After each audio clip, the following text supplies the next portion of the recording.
What happens when America's top Indo-Pacific commander, along with its ambassador to India, visits one of the major defense or military command near Pakistan border, just 250 kilometers from it? Is it a routine diplomatic visit or is an important strategic signal? The visit of India's American ambassador to India, Sergio Gore, and the top Indo-Pacific commander has drawn a lot of interest in this visit, both from the geopolitical scenario as well as from India's relationship with the US as such. As you know that in the last couple of years, India has strengthened its defense partnership with United States of America, and in this context, let us try to analyze how and to what extent this visit is crucial and important, and what kind of strategic signal such visits send. So first of all, if you try to understand the background of this entire issue, recently we know that US has appointed Sergio Gore as ambassador to India after a long hiatus, and at the same time Indo-Pacific Command, that is basically Naval Command of United States military, which oversees its operation in the Indian Ocean as well as the Pacific Ocean region. Both of them, the Indo-Pacific commander was Admiral Samuel Paparo. So both of them basically visited the Western Command headquarters of Indian Army. The Western Command headquarters is located in the Chandigarh. The exact place is called as Chandi Mandir, somewhere about 250 kilometers from the international border between India and Pakistan. And this visit is significant because of the expanding defense ties in the between the United States of America and India as such. And also this visit strengthens this role of the both countries as far as the regional security situation is concerned as well. There was a lot of doubt being raised in the last couple of months, especially after coming of Donald Trump as the president of US, that the relation between India and US seemed to be declining because of the tariff war and a lot of confrontation. But overall, one thing you can see that has remained constant is the strategic calculation, where both India and US share a common interest, and this visit is a reflection of that itself. If you look at the context itself, it has come amidst the growing cooperation between India and US in the field of land, maritime, air, and even cyber and defense technical collaboration. We have to also keep in mind that from past couple of decades itself, India has begun to shift its defense policy and dependency from erstwhile Soviet Union, later on Russia, to Western countries such as United States of America, France, and to some extent on Israel as well. This is the reason why defense import to India from Russia has steadily declined, while defense import to India from these Western countries, especially US, has kept on increasing. And at the same time, India-Pakistan security dynamics, which also is considered a sensitive topic in Washington, was news as well. Especially, we know that last year Operation Sindoor was launched as a retaliation against the Pahalgam attack that was carried out by terrorists backed by Pakistani agencies, Pakistani state. And after that, we have seen a kind of the decline in the bilateral ties, which already were strained from before. Now, if you look at this particular meeting itself, engagement was done at the Western Command headquarters. Interaction was with Lieutenant General Manoj Kumar Katiyar, and in this meeting, Manoj Kumar Katiyar briefed both of these delegates on the operational readiness and responsibilities of Western Command. Not only that, they also highlighted the historical role and how the Western Command has evolved within the framework of entire Indian Army. Also, the role it played during the Operation Sindoor in 2025, which has attracted a lot of eyeballs, not only in the United States of America, but other major countries as well, as it was believed to be one of the main war that we have seen in the recent times between two nuclear powered countries as such, nuclear weapon capable countries as such. Strategic importance of Western Command was also highlighted. Headquarter we have discussed is Chandi Mandir near Chandigarh. And what is significance of this Western Command headquarter is that it is responsible for securing a large part, a long part of India-Pakistan border, as it is given the responsibility to oversee security in the plain areas of Punjab, Haryana, Delhi, and even parts of Jammu, Kashmir and Himachal Pradesh. As such, it guards major portion of India-Pakistan international border. Why we am talking about international border? Because India-Pakistan border is divided into three fragments, three segments.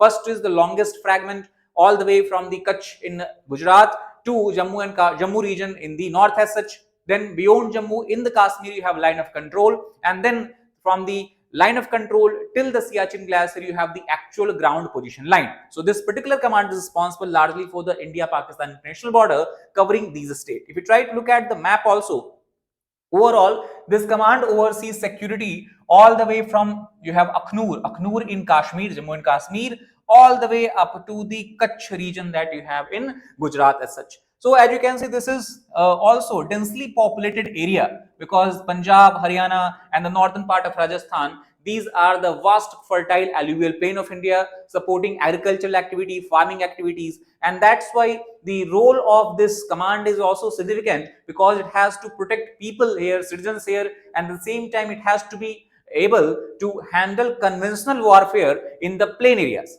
Compare that with the command that is overseeing the security in the hilly terrains such as along Kashmir border, along the China border, along the Pakistan border. They are largely suited for, or largely we can say they have expertise in waging a mountain warfare which is of different type. And this command, Western Command, is largely capable of waging conventional plain terrain based warfare as such. Now, in this regard, we have to understand the operational capabilities of Western Command, which was also the highlight of meeting, which was explained to the dignitaries. So first of all, this command, as I told you, due to the terrain on which it have control over, mandate over, it is designed for large scale conventional warfare. Within this command, you will find two type of forces, which is divided into strike corps and the holding corps.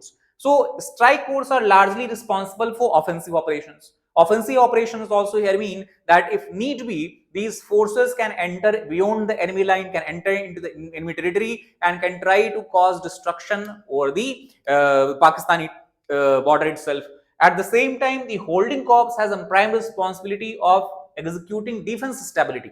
It means it is capable to hold the lines in the Indian border and ensure that the enemy or the forces of Pakistan is not able to enter into the Indian territory. And at the same time, a strike force is carrying out offensive operation. And that makes it one of the most lethal command of Indian Army. At the same time, this command is also suited for forming a large artillery formation. It can carry and keep on carrying tank with itself. It is also command that can ask for the air cover and air support in the case of conventional warfare. So that is how we can understand the operational capabilities of the Western Command. Now coming to, if you look at the Western Command and its role in Operation Sindoor, because it has been the talk of town everywhere, many countries have shown interest in this particular operation. Especially, we know that it was first time India has actually this, we can say, a strike, carried out a strike, and has led to destruction of the Chinese defense system and Chinese missiles that Pakistan was using. So a lot of interest in Washington, also United States of America, also to understand and to have a look at the Chinese technology.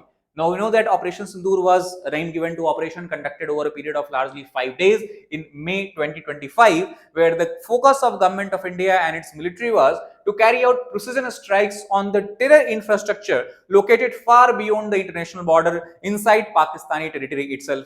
As we know that in this particular operation, India has specifically targeted terrorist infrastructure, trying to minimize the collateral damage as such, and it was a policy or plan of calibrated response under the nuclear deterrence. And that is what we see here. India obviously has raised the cost of supporting cross-border terrorism to Pakistan by launching such operation. So what are the lessons that Western Command has learned from Operation Sindoor, and how this can also be studied and should be studied by the other wings of military also? So integrated surveillance and intelligence targeting was the way how execution was done. Inter-services coordination was seen to the best way possible between Air Force, Army as well as Navy. This Admiral Paparo has praised India's execution. When we looked at the entire operation, he tried to understood how India has fought against Pakistan, and at the same time US was happy as it was given insight into Chinese origin systems used by Pakistan as such. Now political reactions and debate, if you look at against such kind of visit, opposition has raised eyebrows on it. They have raised security and sovereignty concerns because they've stated that we have allowed a member of foreign military, a high officials of foreign military such as United States of America to come and have an understanding and look at how Indian military functions. That was their ground of opposition. Debate was also over foreign access to frontline formation, because some such information which is critical and strategic to India's security, if it leaks, can become problematic. That was the concern opposition has raised. However, official clarification from government of India is that it is not unprecedented. It is not for the first time such high dignitaries and high official visit we have seen in the cases of Western Command or any significant strategic outpost of government, outpost of Indian military. But several times in past also such diplomatic visits have been concluded, both during the Congress UPS regime as well as BJP's regime. And this is nothing but example of reciprocal liaison officer arrangement which exists between India and US due to the 10-year defense cooperation that they have signed as such. Plus, at the same time, India consider US to be a strategic partner. They share a common defense interest in many regions across the world. Such kind of visit should not be problematic. Now, as far as the India-US Defense Technology Cooperation is concerned, earlier in this month, 24th such joint technical group meeting took place at the DRDO headquarters, and the focus here was on defense science and critical technology, how both countries can co-produce such or co-manufacture such kind of technique, such kind of weapons, technology and all that, how we should ensure that the critical technologies are shared by and also transferred to India as such. And this all has come under the context of 10-year defense framework agreement that was signed between India and Pakistan last year itself, that is in 2025, on the sidelines of ASEAN meeting in Kuala Lumpur. The meeting took place between Defense Minister of India Sri Rajnath Singh and US was represented by its Secretary of Defense, now interestingly called as Secretary of War, Pete Hegseth. We know that Trump has changed name of Department of Defense to Department of War. That is why he is called as Secretary of War today. Institutionalize major defense partnership. That was the main goal or focus of this particular defense framework as such. And the focus also was on Indo-Pacific security. We know that one reason why US want India to keep in its orbit, and also we can say to some extent develop and strengthen cooperation in the defense sector, is because of its shared interest in the Indian Ocean and Pacific Ocean, where US does not want China to become a major power. It does not want China to have assertiveness in the defense sector as far as these two oceans are concerned. That is why it is in the interest of US to have collaboration with India as such. Also, we know it is the reason why India has been included as a member of Quad Group. Outlines long-term objectives for military collaboration, which spans across multiple sectors, whether it is in the manufacturing of drones or UAVs, whether it is related to the purchasing of the Air Force related aircraft and all that. Chinook helicopters we have purchased. Before that, also Seahawk helicopters we have purchased that will be deployed in the service of Indian Navy as such. So all this largely is possible under the broad 10-year defense framework that we have signed with the United States of America. And this particular meeting should also be seen in that context itself, where the ties that already have been established between both countries, their growth and their strength is being reflected in such high-profile visit. It definitely signals deepening defense alignment as far as India and United States of America is concerned, obviously due to the natural convergence of interest in the Indo-Pacific region. Plus, such visits, when both militaries are able to understand the way how they function, how they operate, also enhances interoperability, which can play a crucial role if some joint operation is launched sometime in the future between Indian forces and the US military. We also know that it is because of this reason India and US keep on having bilateral exercises, maritime exercises, defense-based exercises, and it thus reflects a structural strategic partnership that has definitely become deeper and deeper with the passage of time, no matter which president is in power, whether it is Republican Party president or whether it is Democratic Party president. Since the George Bush era, or even to some extent we can say Bill Clinton era itself, we have seen a kind of uprise as far as the defense relationship and strategic relationship between both countries is concerned here. And here also during this meeting, it was stressed that both countries, that is India and US, should collaborate and should work together, especially in the field of maritime security and maritime domain awareness, and again emphasizing the Indo-Pacific sector as such. Also, the strategic significance of this meeting, this profile, this visit, we can look at by looking at the post of Ambassador of US to India, Sergio Gore, which we posted on X. He has stated that a great visit with the Indo-Pacific Commander, Admiral Paro, and Western Command IA, our joint efforts are key to safe Indo-Pacific. Now, that's what I'm trying to say. If you look at the wordings here, clearly US is trying to stress that it is basically working with India as far as the Indo-Pacific region is concerned, largely to ensure it remains safe. It is not dominated by some single power as such. US-India defense partnership continues to grow stronger. It has been acknowledged by Ambassador. Thank you for the warm welcome, Lieutenant General Manoj Kumar Katiyar. So all this definitely point toward the deepening of strategic ties as far as India and United States of America is concerned, which is expected to keep growing further in the future as such. That's all about this particular video. If you liked it, please like button, share it with fellow aspirants, as well as subscribe to the channel for more such content. Thank you very much.